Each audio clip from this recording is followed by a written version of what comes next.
It's February. You know, once January comes to an end, you've been stuck in the cabin, dealing with hiding from the cold and wet, and well, not so much wet as ice, and cold and more cold and more cold. And by the time February shows up, you really want to get out and do stuff. But it's February. The ground is still frozen solid. I mean, yeah, we got a couple inches there, and but if you come over here, you still have ice, and it's not thin. It's like a foot deep. Your ground is turned into a block of ice. You can't do anything.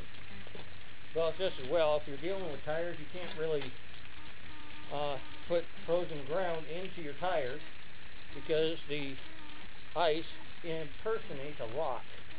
And once your tires thaw out, then that ground that was nice and hard and solid looking suddenly turns liquid and vanishes, and if you built up very high, it falls over.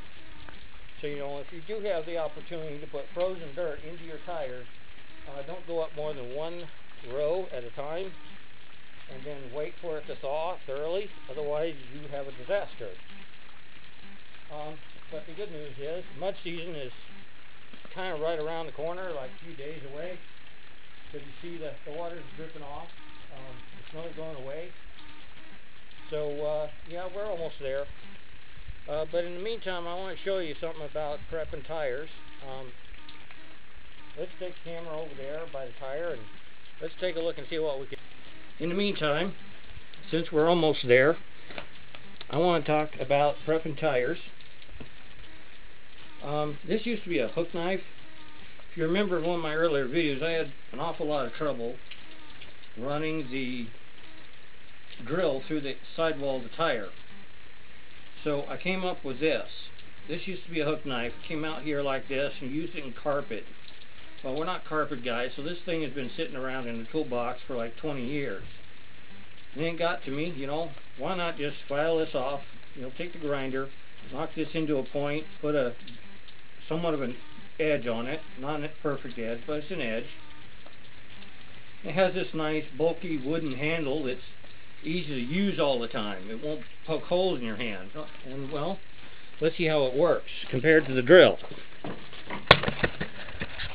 Zoom down here on the tire,